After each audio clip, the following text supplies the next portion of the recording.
party, y'all. And let me tell you, I was so through with Gina on the regular episode. I was like, what she got to talk about on the after party? And she got on this after party saying she regrets what she said to Clint. Too bad, too bad. It was said. See, people only regret things when it made them look bad, but they don't regret because it's in their soul. You can see that this is in Gina's soul. It's in her soul. It's who she is. And so she regrets saying it because now she realizes that she looked bad. She tried to say that, well, we were being transparent and saying a lot of things, but we now know that at that time, he wasn't saying those nasty things to her. Now we know he comes for her later on because of the way she came at him so hard. Now we know why he goes in on her. And you know what? Gloves are off. Gloves are off.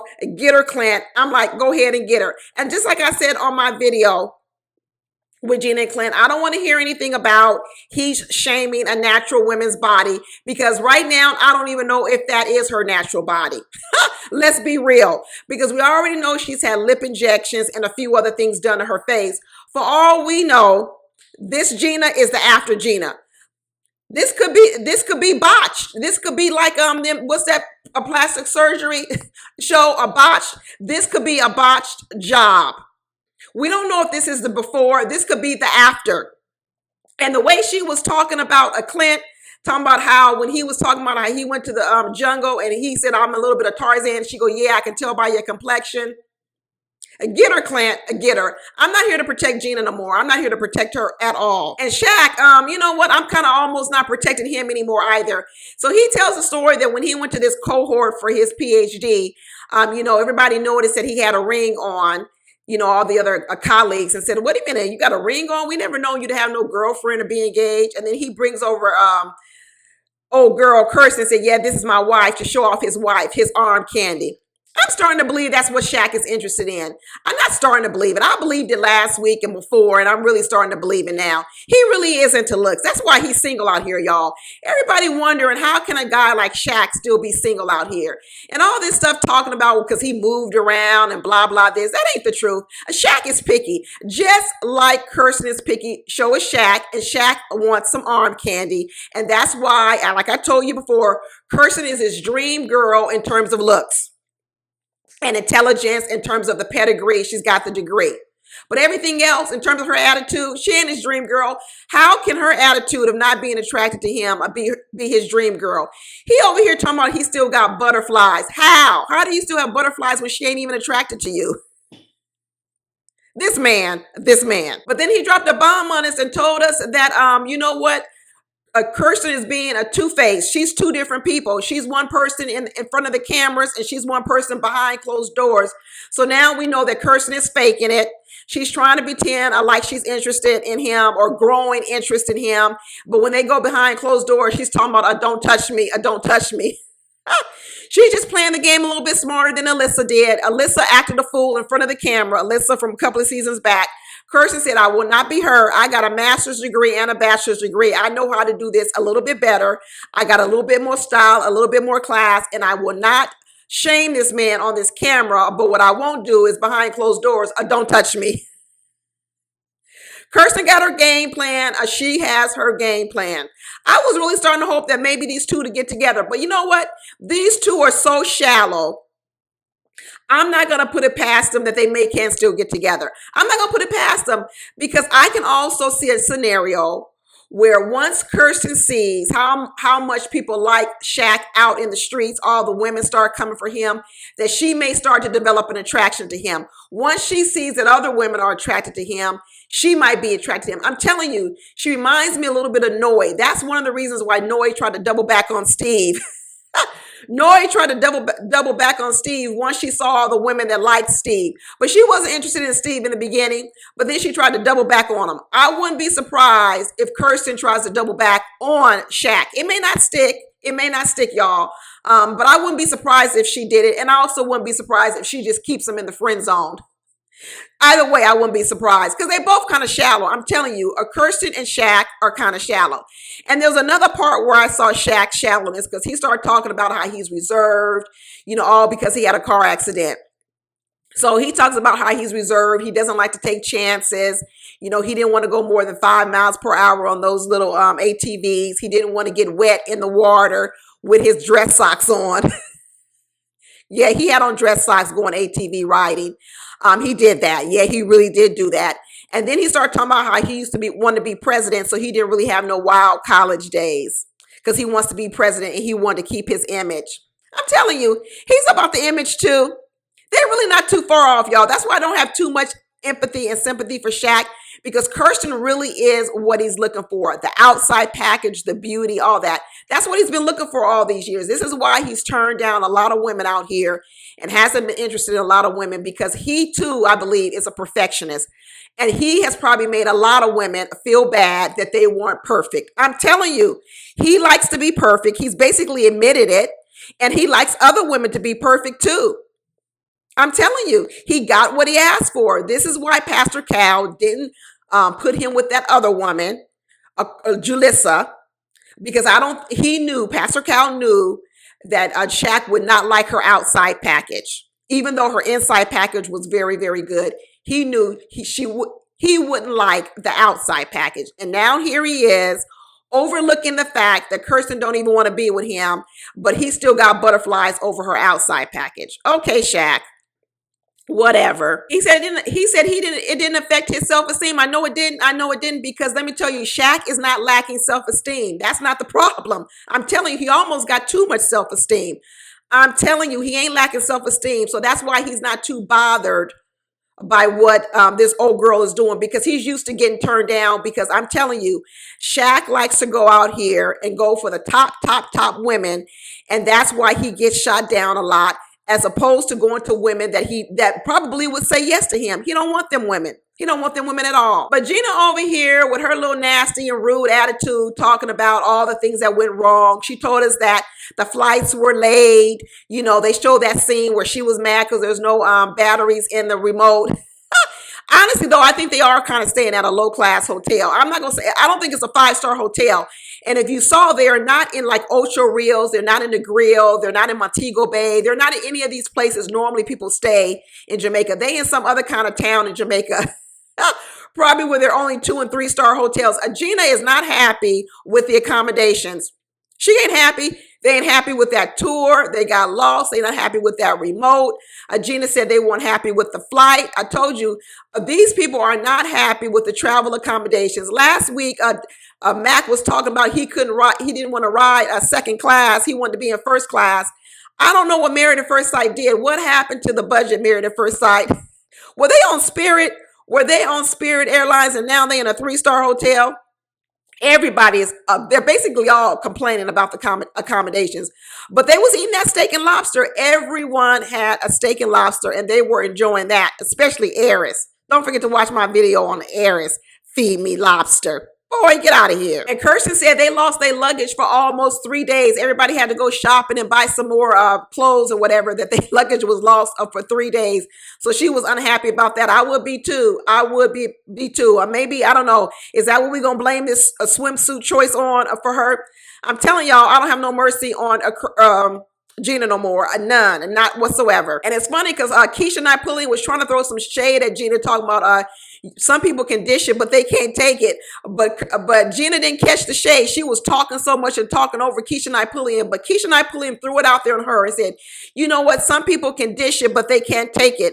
Talking about how mad they are about what Clint is going to say about her maybe in the upcoming episode. But now we found out that Gina, the one that started the fight, Gina, the one that threw the first blow. But let me tell you, it looks like Clint's going to get the last lick in. And don't nobody need to stand up and stand up for Gina. Stay out of it. Let them fight. That's how I say. When you find out someone started something, don't break it up. Let them fight. Let them hold their own since they wanted to start it. Now we know Gina running here talking about everybody was intimidated by her because of her success. And then she started talking about she was a bartender for 13 years. Girl, so you knew money? So not all this girl, I tell you, so what was going on for the 13 years, Gina? If every man didn't want you because they were intimidated by your success, now we found out you knew money. You just now getting to this point of having a hair salon because for 13 years you was a bartender. So what was going on for those 13 years? Gina sure does love to gas herself up and hype herself up to make it seem like she's this more than bigger than life type of person. This girl is a mess. You was a bartender for 13 years and you think that's what men were intimidated by was your success and your ambition? I can't stand when people don't want to look within and all they want to do is blame other people for stuff and don't want to look at who they are. Girl, go look in the mirror, Gina. We thought that Clint was going to be the Mitch of the season. Now we come to find out that it's Gina. Gina is the Mitch. The only one that seems to be having some fun on this trip, they said, is Kirsten and Nicole, because they're the only ones going out late at night and staying up and having a good time, having drinks and partying. Gina said she and Clint were in bed every night by 9 o'clock because they don't have nothing to talk about.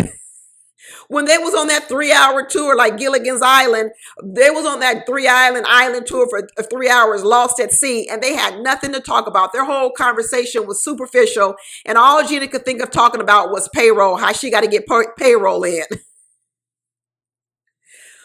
Woo, Lord, y'all, this was a mess. Anyway, so now we're going to talk about Jasmin and Airris. Ooh, good Lord, Airris.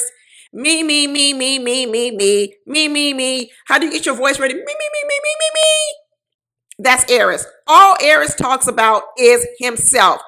Feed me lobster.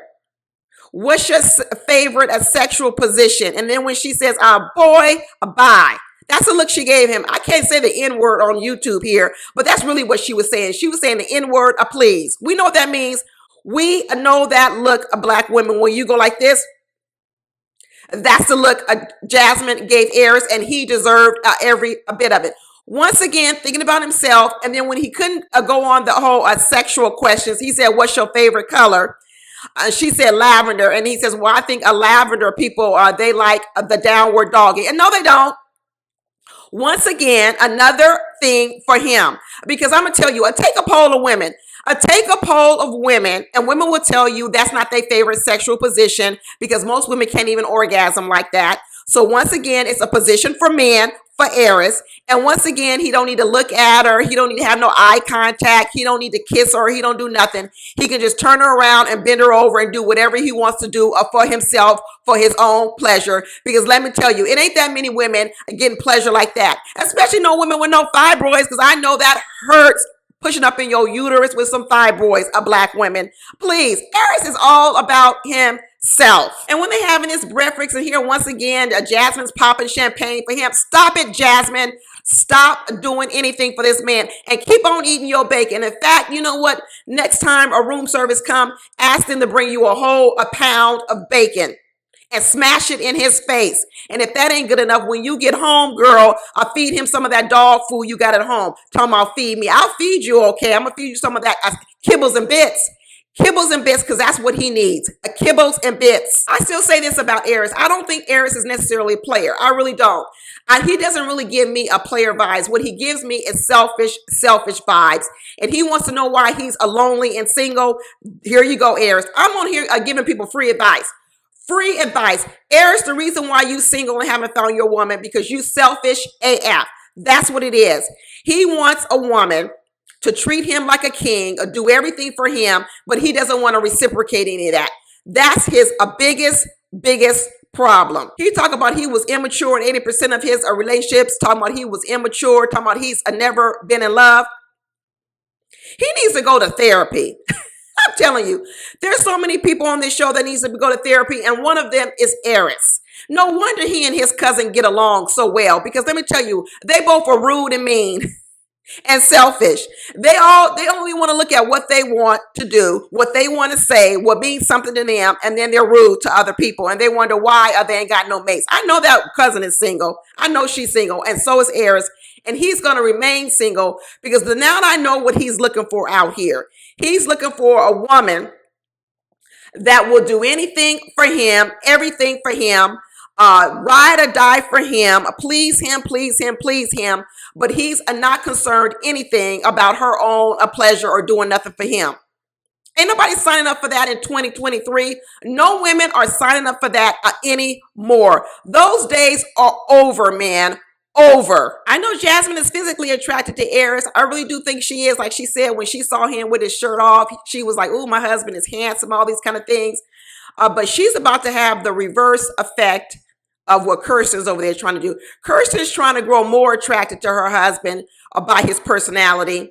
And Jasmin over here is going to end up being less attracted to her husband. She's going to start off with strong attraction, but as time goes on and she starts figuring out how selfish this man is, she's going to get turned off, real turned off. I could tell. Because you know what? A Jasmin is smart. I always told you lefties are smart. She's a lefty, and lefties, I think, with a different side of their brain. And a lefties, she gonna figure out Airris. She gonna figure out that Airris is all about himself, and she gonna be all the way turned off. Airris was so happy talking about my wife is nurturing. My wife is nurturing. Okay, good, she is, but what are you? You a taker. You a taker. She's nurturing, and he's a taker.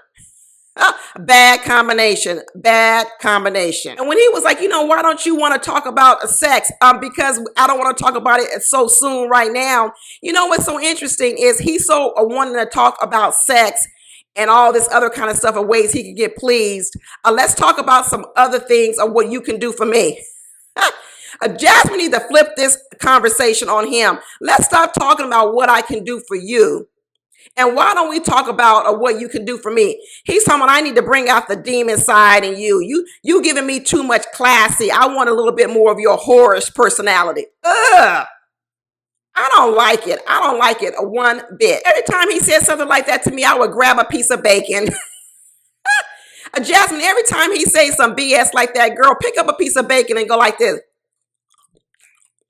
Chew on it. And another time he was thinking about himself when he's talking about, I'll help you go to chemo with your mother. How about your sister liking me? You know, on the outside, someone could say that's nice, but then it ain't nice because all he's thinking about is how does he get people to like him better than they like a Jasmin. Jasmin's like, my sister ain't gonna like you better than me.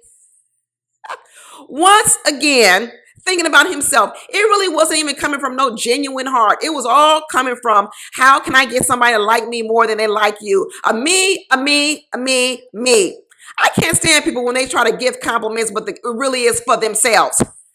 Trying to act like they're giving you a gift and the gift ain't for you. The gift is for them.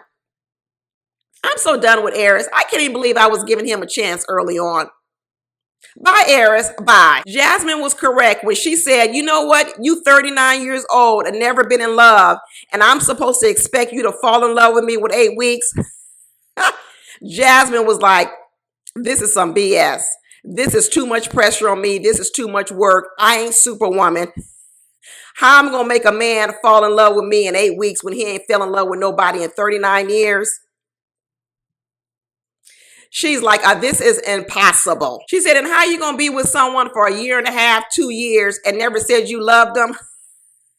How you going to stay with a person for 1.5 years and talk about you was with a girl for 1.5 years, but you never loved them? I would run.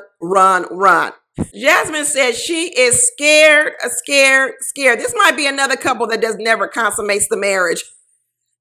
Jasmin, get your backflips on and backflip on out of this marriage. Because this man is a mess. I don't see him falling in love with Jasmin. I just don't. And in fact, I probably don't believe it anyway, because when he was on the after party, he started changing his answers on the after party, talking about he wasn't really even attracted to Jasmin, that, you know, he liked the Lauren Londons. That's probably why he came to LA and moved to LA. Let me tell you something. Airris reminds me of, y'all know I'm from LA. Airris reminds me of one of these people who moved to LA. People always talk about how LA is fake and phony, but a lot of these fake and phony people are moved to LA. They're not from LA originally. They people who have moved out to LA trying to follow some big dream to be some actor, some producer, some director, some kind of superstar in music or entertainment. That's what Airris reminds me of. Airris reminds me of somebody that probably wanted to be a music producer or something and moved out to LA. Shit didn't go well. Now he's 39, so he decided to go ahead and get a real job and go back and learn how to code. That's who Airris reminds me of. And in fact, I'm becoming more and more convinced that Airris is an actor. I'm convinced that Airris was in LA, okay? And that's how he got transported back to Nashville just to be on this show. It was not organic. It was not what just happened and he went on the show. No, this was all planned. That's why that apartment was empty. That closet was empty, all of that. This is a plan. It probably because they didn't have enough people to sign up for this doggone show. If y'all remember at the beginning of the show, when they were talking about the new season in Nashville, they were talking about a 2,500 people audition for the show. 2,500? That's nothing, y'all. In the years past, this show has had 30,000 people signing up to be on the show. And now all of a sudden they're talking about only 2,500 signed up in Nashville. That's why they had to get the people like Airris and not Dom, but the Mack McKinley to move from LA and come on over there to Nashville. And let me tell you, we all know that this show is filmed in LA. The producers, the executive producers, whatever you want to call them, is based in LA because that's where they film all these after parties. And where are they now? So they're probably a new Airris. They probably knew Airris and they probably knew McKinley or found them in LA and told them, y'all going back to Nashville so you can be in the show because we need some men. This is a setup and this is some bad acting. I feel sorry for Jasmin because I think she really did come on here with true hearts and a true intentions. And now she got to deal with this man. Girl, flip on out of here. Do some cheerleading flips and get on out of here. And when you get back to the apartment, mix up some kibbles and bits and some dog food and feed it to him. Talking about he feed me lobster. Boy, get out of here. But anyway, we are going to start talking about the first couple, which is Gina and Clint. First of all, I told y'all last week, gloves are off. Gina threw the first shot. And I want to know how you're going to come on a show and start talking about other people or when you got issues yourself. Let me tell you something. I don't want to hear anybody telling me about Clint is shaming a natural body because we don't know that. We do not even know if this is Gina's natural body. It could be her after picture, y'all. It could be her after picture. How do y'all know that this is her natural body? Because we already know them lips ain't natural. So how do we know that this ain't the after picture and that she went to a doctor and said, hey, do something better for me. And he said, you know what? You ain't got much to work with and this is the best I could do. So how do you guys know it's her natural body? We can't trust it. We can't trust it. And I don't care if it's her natural body or whatever. The way she was shaming Clint, I'm Team Clint now. I told y'all I'm bouncing back and forth almost every week. And this week I am a Team Clint. Gina took so many shots at Clint. It was ridiculous. Now, she's on the after party, y'all, this week. And she's on the after party saying she wished she hadn't said the things she said. But guess what? It was said, and it revealed a lot about you. It revealed a lot about Gina. Okay, now we know why Gina is a single. Gina's not only single because she likes to work, and the only thing she talks about is work and payroll. She's also single because she thinks she's better than what she is. And she's rude AF. Let's say it, people. Let's say it. She's rude AF. And I told you from the very beginning, anytime I hear a woman say, the reason why I've been unlucky in love is because men are intimidated by my success, I already know there's a problem. I already know she's done no self-reflection. She's done no introspection at all. And she's pointing the finger this way continuously. And now I have enough evidence to know that that's what Gina does. And that's who Gina is. Gina's on here taking all kind of shots at Clint. Even when they went on this little hiking trip to the jungle. And Clint said, oh yeah, let's go walk down the jungle. I'm part Tarzan. Gina says, oh, I could tell by your complexion. Let me tell you, gloves are off, people. Get her, Clint. Get her, get her, get her. Have no mercy on her soul. Maybe she'll learn a lesson during this Married at First Sight season. Maybe she'll learn a lesson and she won't continue this behavior out in public anymore. And then maybe she really can go on to find love, because we already know she ain't gonna find love on this show, not acting like this. Absolutely not. But maybe what we can hope for is she'll learn some lessons. You know what? We thought that Clint was going to be the Mitch of the season, but now we have figured out that it's actually Gina. Gina is actually the Mitch of the season. I mean, we know these two aren't attracted to each other, but let me tell you, their conversation is horrible. It's bland. They was on that bus for 3 hours lost, and they literally had nothing to talk about. Gina talking about payroll. talking about business. I mean, it was just really superficial talk. There was nothing deep going on. It was almost a conversation you could have with a stranger on the bus, to be honest with you. They act like they was on public transportation and they just met a person. They start talking.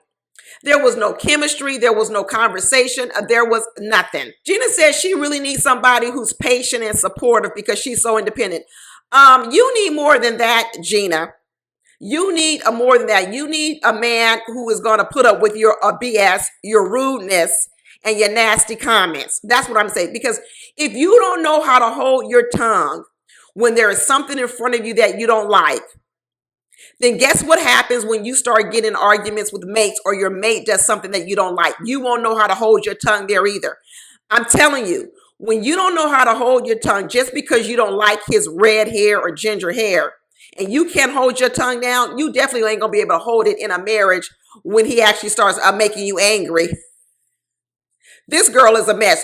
She needs to get off this show and go do some work on herself. And I'm not talking about cosmetic work. I'm not talking about plastic surgery. I'm talking about a work on her insides. That's the type of work she really needs to do. She's talking about she needs a man who can handle her independence and not look at it as a negative. That ain't the negative, your independence. That ain't the negative. And first of all, Clint had a good answer. Were you ever used to a contributor? He had a good answer. You know what's so funny? I'm actually starting to like a Clint a little bit better now than I did in the beginning. And I'm liking Gina a whole lot less. A whole lot less. Then Gina started talking about the reason why men were so insecure was because she's chasing her dreams. She makes up a whole lot of reasons why people don't like her. She really does. Maybe people lie to Gina because she's paying them. Maybe that's what it is. Maybe they don't want to tell her the truth because she's writing payroll checks and she's writing checks to people and they don't want to tell her the truth. Well, guess what? Everybody out here, these Married at First Sight fans, we're going to tell you the truth, Gina. No one's intimidated by your career. No one's intimidated by your job. No one's intimidated by the fact that you own a salon. None of that. What people don't like about you is you're rude, okay? That you're rude, okay? And you think more of yourself than you do of others, and that's not attractive. And you talk down to people and talk about people when you got flaws yourself. And that's what people don't like about you. She said she don't like ginger men. She sat in front of that man's face and said, I really don't like ginger men. I'm not saying you unattractive, but it is what it is. So basically you're saying he's unattractive. Why did you need to say that? She was talking about because we were being transparent, we were saying these things, we were saying lots of things. That doesn't mean anything. No, don't believe it, and it's still not a good excuse. The way you went in on that man, he tried to take it like a champ, but you could tell his feelings was hurt. And now I completely understand why he's about to do this get back. He's about to do some get back and he's about to come strong on it. And Nicole, who we see in the clip, is going to take up for her. Sit down, Nicole, because you don't know what's been going on. You're only going to see that part, Nicole. You're not going to see what she was saying in the beginning. And second of all, I don't want to hear no more about this natural body. I really don't want to hear it because I'm not convinced it's all natural. Now, I'm not convinced it's natural. I'm convinced that this is the after picture. I'm convinced this is the after picture. And just because it still looks not great doesn't mean it's natural. It just means the doctors did the best they could and this was the best they could come up with. That's what it means. And this girl is a mess. But like I tell you right now, I'm on Clint's side and I can't wait till next week when we get the get back. I am ready for the get back for Clint to go all in. And I'm going to be on the sideline. I'm going to be doing some Jasmin cheerleader flips because I'm ready for it. I'm ready for the get back. Now we're going to move on to Dom and Mack. And he running around talking about, am I your dream husband? And she's like, yeah, so far. Is she lying? First of all, let's go back to who Dom's dream husband is. Remember, this girl had on cowboy boots under her dress. She likes to catch catfish, clean catfish, and freeze catfish and then cook it up later. We could tell she doesn't wear a dress too often because every time she picks out a dress, it is an absolute failure. That wedding dress was a failure, and this dress she wore to dinner, this green dress or whatever, is a failure. And she got this walk she got with these heels. You could tell she rarely ever wears heels. Dom is a tomboy. Dom is a tomboy, and she wants a country boy. And let me tell you, McKinley, he's none of that. McKinley is a city slicker, and he's out here telling lies, talking about, yeah, I'm all that. He's trying to pretend he's everything that Dom wants, and he's actually none of the things that Dom wants. It's all lies, people. It is all lies. A man driving a Corvette is not a country boy. What Corvette have you seen in the country? I'm telling you, he is just a put on, people. He is such a put on. That's why this mama is so fed up with her own son, because he does a lot of talking and not a lot of doing, and not at all. This man talking about he likes to fish and do the outdoors, but he was afraid to go 10 feet from the shoreline. Don was like, am I going to have to bait your hook too? He's like, no, you're not going to need to do that. Yes, you are, Dom. Yes, you are. He is not going to know how to bait his hook, and he ain't even going to know what kind of a bait to use. He can't fish. He another one like Airris. He's from LA. He has been out here in LA, and they recruited him to be on this show and flew him back to Nashville to be on this show, him and that Corvette, and he moved in with this family. This is all a sham, y'all. This is all a sham. So that mama thought she was going to get somebody by signing up her daughter. Well, the mama got, because I'm telling you, Mack is out here getting the mama and Dom too, because he's a transplant. He's a hired actor. I'm not going to say they hired him and paid him, but I'm telling you, they paid for his plane ticket to go back to Nashville because he's broke. He is broke. They paid for his plane ticket to go back to Nashville. I'm convinced. Dom said he's a little bit closed-minded and less adventurous. He is, girl. He ain't what you want. He over here talking about, am I your dream husband? No, you my nightmare of a husband, not a dream. This is not a dream. This is a nightmare. The lies are flowing so much. Everybody knows he was probably joking when he said, I made the tables and I made the candles and I did this. But behind all of that joking is a little bit of what he's trying to do. He's trying to make you believe he's all that. We know it's a joke in a lot of ways, but that's why Dom didn't get it, because she's like, I don't understand. I don't get the joke. Why would you pretend that you made candles and you made the table? Because that's what he does. He pretends he's someone he's not. That's pretty much what he does. Just like when he talked about in the beginning, when he said he's shy and introverted, and now he's talking about how he's so funny and he wants a woman that's going to bring him back down to earth. Well, which one is it? He can't even keep up with his own lies. Which one is it, McKinley? Are you shy and introverted, or are you the person who likes to make people laugh and you need a woman like Dom who's more grounded and going to bring you back down to earth? He's a poor actor that can't even remember his own lines. Oh my God, this season is a complete mess, y'all. A complete mess. Now we're going to move on to Kirsten and Shaq. And I'm giving out an award, y'all. I'm giving out the award to the best actress and to the best dressed. And the best actress award goes to Kirsten. You know what? At first, I was feeling Kirsten in this episode. I was like, oh, maybe Kirsten's going to come around. I was liking her a little bit more in the episode. She was getting a little bit cozy with them, touching them, saying sweet words, giving them compliments and everything. And I was like, oh, hey, maybe she's coming around. Maybe there's a chance. Maybe there's a chance. But then I watched that darn after party, and Shaq says, I'm confused by Kirsten because she does one thing in public and she does another one in private. Huh? What you talking about, Shaq? He said, well, in public, she's acting like she wants me to touch her. She wants me to kiss her. But then in private, she tells him, don't touch me. So you mean to tell me that Kirsten is acting? You mean to tell me she's putting on for the camera? So I'll say this about Kirsten. She's a lot smarter than Alyssa, and she's a lot smarter than Jasmin the last year. Kirsten watched the other shows. Everybody else come on here talking about they didn't watch no previous versions of Married at First Sight, but Kirsten did. Kirsten said, there is no way y'all gonna roast me out here like y'all did Jasmin and Alyssa, me and Alyssa. I'm not interested in this man, but what I will do is there's no way I'm gonna shame him on this show. I'm not going to be mean, and I'm going to act for the cameras. And she doing some darn a good acting, y'all, because let me tell you, I was believing it for a second. I was believing that maybe she really is going to come around. I don't know, y'all. I do not know. But I'm going to tell you what I am solidified on. I really don't have too much mercy for Shaq. I know there's a lot of Shaq empathizers out here, but let me tell you why I don't empathize with Shaq.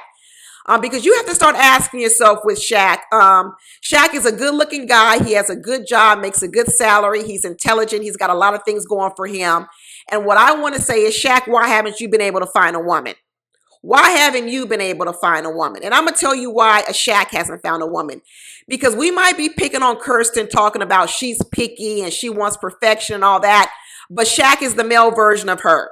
Shaq is the male version of her, but he just doesn't do it the way she's doing it. Shaq has turned down a lot of women. Shaq has overlooked a lot of women because those women aren't perfect. When Shaq sits up here and talks to Kirsten, talking about, I still got butterflies being with you and talking with you, just as I did when I saw you come down that aisle. I'm saying, how? How? When you first saw her come down the aisle, you knew nothing about her. All you saw was her physical. And you have butterflies. I get it, because she is a beautiful woman. She's pretty. She could be on some kind of print ad or something, because she's a pretty girl. But what I want to know is, Shaq, is after you saw her physically, you have butterflies. But now that you've gotten to know her and to know how she is not giving you a chance, all because of the way you look, how can you still have the same perception of you? That tells me he is also about looks and the outer package. I'm going to tell you how else I know he's about looks and the outer package. Because first of all, he said that when he went to this cohort, everybody noticed what his ring on. Now, I don't know if I think he said this on the after party. Everybody was noticing that he had a ring on. Everybody knew he was single. So all of a sudden he was like, oh yeah, this is my beautiful wife, Kirsten. There you go. He loved to have introduced everyone to Kirsten, his beautiful wife. I'm starting to believe that this little cohort thing he went to, he didn't need to go to that. That was no dissertation. That was no, you must do it in order to get your PhD degree. He wanted to go there. He wanted to go there, have Kirsten in the audience cheering and rooting for him, and then him be able to show off his beautiful wife. He wants arm candy. And this is why he's probably overlooked a lot of women out here, because he's looking for arm candy, and that has become the most important thing to him. I told you guys, when they were matching Shaq up, there was another woman, I think her name was Julissa, and I thought she was a really nice person, a nice woman, intelligent and everything. And Pastor Cal didn't choose her. And the reason why Pastor Cal didn't choose her is because she probably didn't match his arm candy look. He wanted arm candy. So you know what? You got what you asked for. Be careful what you ask for. And right now, Shaq is displaying that what's most important to him are looks. Most important thing to him are looks. Even when they were sitting in that little chair after the day, and he's like, I'm gonna go to the gym. And she was like, well, I'm not going to the gym. I'm tired. He's like, well, we got to keep our bodies up.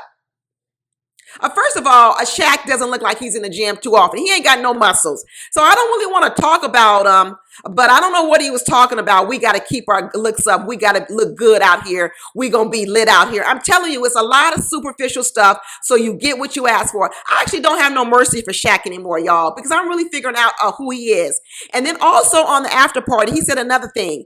He said they were talking about our wild college days, and he said something to the effect of, well, I really didn't have any wild days because basically he's too busy trying to be a president and he didn't want to have no messed up image. I'm telling you, Shaq is like a politician who wants the perfect wife, the perfect picture of a wife, a beautiful wife on his arm. So I don't have too much empathy or sympathy for him, because when people are out here choosing mates for the wrong reasons, you know what? You get what you get. When you out here searching for the wrong qualities, you get what you get. Shaq has plenty of opportunities to be with women, but he's overlooking a lot of them and he's turning them down, and he's saying these women don't want him. I don't believe it anymore. I don't believe it. I believe Shaq is just as picky as Kirsten, but he's just not saying it like she's saying it. To be honest with you, they both need to go to therapy and figure out where all this pickiness comes from. Now, he may say all his being safe comes from his trauma with his car accident. You know, he don't even want to drive ATVs. ATVs, they go like what, 10 miles an hour, 12 miles an hour? That's what your trauma is from being in a car accident? I don't believe it. I don't believe that. Nope, I don't believe it. Why don't he ever take his shirt off? I be seeing little stuff coming out underneath Shaq. What is that up underneath that shirt? I want to know what it is. I really do. I know Kirsten has seen it and she probably has been turned off by it.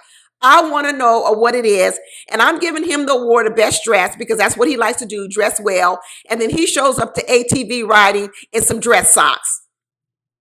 Dress socks, people. Dress socks. He don't even know how to get down and dirty. I can see why Kirsten could be turned off by a few things with Shaq. I'm starting to see a few things that would turn me off as well, to be honest with you people. Dress socks, showing up to dress socks and ATVs, I would be turned off.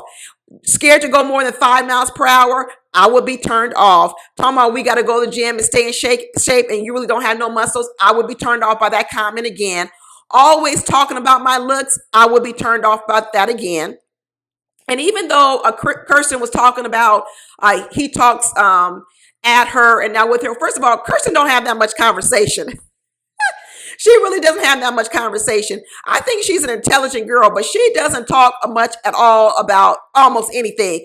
So she's talking about a Shaq not having a lot to talk about besides himself. What is she talking about? These two are both superficial, y'all. I'm telling you, they both are really two superficial people. And when Kirsten says she don't like kissing, she's not really good at kissing, I was like, girl, what are you talking about? So now all of a sudden, you, the girl, was talking about you want 6 to 8 inches, but you don't know how to kiss. Well, then you need to go on over there with Airris because that's how he likes to have sex, doggy style. So you don't never have to ever kiss him or anything. You can get 6 to 8 inches, and then you could never have to kiss. Another person who has a problem with intimacy. When you hear a person say they don't like to kiss, you have a problem with intimacy because kissing is very, very intimate. Kirsten has a problem with intimacy overall. We know she's not attracted to him, but she does have a problem with intimacy overall because that's what I told y'all from the beginning, that all her pickiness was a defense mechanism. Her pickiness is a defense mechanism. And even though I think she's partly lying about she doesn't like to kiss, I think it has to do with she's not attracted to him. I also believe a little bit about it. I really do believe it. I think she has a big problem with intimacy. And that's also why she likes to nitpick on things, because when you nitpick on things, it keeps a distance away from you. It keeps people away. Kirsten needs to go sit on the couch. She needs to figure out where all this stuff is coming from because it's not natural. And to keep running around trying to find someone to put up with this is the wrong strategy. She needs to go out and figure out where does all this come from so she can get rid of it and she can be successful out here in the dating world, because she's a pretty girl, but she got some stuff going on internally that she needs to work out. And she needs to stop believing that she can just find a person who wants to overlook all this stuff just because she's pretty. That would be a Shaq. Shaq would be willing to overlook all this stuff with Kirsten just because she's pretty. That's why she really needs to say yes to Shaq, but she ain't going to say yes to him. But he really is the kind of person she needs. She needs a guy who's not going to care about nothing but her looks. Well, she better make sure she keep up them looks. She better make sure she keeps up them looks. She over here telling Shaq, you don't need to try to be perfect. Yes, he does. He does need to try to be perfect because that's what you're looking for. These two, they pretty much got the same problems. They got the same problems. They both superficial. I'm sorry to say it. They both are superficial. But so now we're going to talk about Nicole and Chris. And oh Lord, we're talking about the old Nicole and versus the new Nicole. Or how she said the old Nicole is turning up with tequila shots and the new Nicole. Girl, stop doing that. But let me tell you, Nicole, don't get too comfortable. Don't get too comfortable. When Nicole came on this show, I praised her for her humbleness. I praised her for learning a few things about herself. I praised her for knowing what her negatives were and how she need to smooth out some of those negatives in order to do well with a partner. Not being so out there, needing all of the attention, all of the room. She said she could be a little bit too much, and she was toning it down in the beginning. But then once she figured out how nice Chris was, now she's trying to push the envelope. Here she go, y'all, trying to push the envelope, talking about, I don't know if I want kids. I don't really want to have kids. Nope, you're going to need to have some kids, Nicole. You're going to need to have some kids because I'm so happy that Chris put his foot down and said, we're going to need to talk about that. Because she was like, oh, is the ball in my court or whether we want kids? He said, no, it's not. It's not in your court. Hold your ground, Chris. Hold your ground. Because I already see Nicole. You've given her an inch and now she wants to take a mile. You gave her an inch and now she wants to take a mile. Then she's trying to talk about the old Nicole, how the old Nicole was selfish and the things the old Nicole would do, pop off at the mouth, say things. And Chris said, I don't care who the old Nicole was. She better not show up in this marriage because I'm not going to stand for it. I'm liking Chris right now. See, what Nicole is about to confuse is she going to confuse a Chris's niceness with him tolerating old Nicole. Chris ain't going to tolerate old Nicole. Let me tell you, Nicole better get rid of old Nicole and new Nicole better be here to stay. And if that means she can't drink, because when she drinks old Nicole comes out, she better give up the bottle. She better give up drinking because I'm convinced that Chris is not going to deal with old Nicole. Not at all. He says he's not easily frustrated. He's not easily rattled. And she's thinking, well, will you get mad if I get like that? He says it's going to be a problem. Houston, there will be a problem. And I am loving that about Chris right now. Chris is basically saying, hey, I'm here to support you. I will love on you. I will do the best I can, but there's going to be some things I don't tolerate. And I'm not going to give up all the things I want just to please you. Good for you, Chris. Good for you. And Nicole, you're going to need to have some babies. I don't even know why you got on this show talking about you don't know if you want to have kids, because I know darn well you didn't put that on your application. I know darn well you didn't put on your application you didn't want no kids because you wouldn't have been paired with anybody who says they want to have kids. This is Nicole now saying that because she believes she's got Chris wrapped around her finger. And so now she thinks she could come out and be a little bit more bold with things. No, girl, put it away. Put it away. Put it away because it ain't gonna fly. I really hope Nicole don't try to run over Chris. I really hope Nicole doesn't try to run around and run down Chris. But I think he's gonna be okay, y'all. I still think the couple's gonna make it because I think Nicole is gonna do her calculation and she's gonna figure out this is the best I can get out here, and I better put a bullet in the old Nicole and bury her real fast. Because although I think I might can pull her out every once in a while in this marriage, It better only be on special occasions, Nicole. It better not be always. I don't think Chris is going to go for it. So anyway, that's it, y'all. Talk to you later. Bye.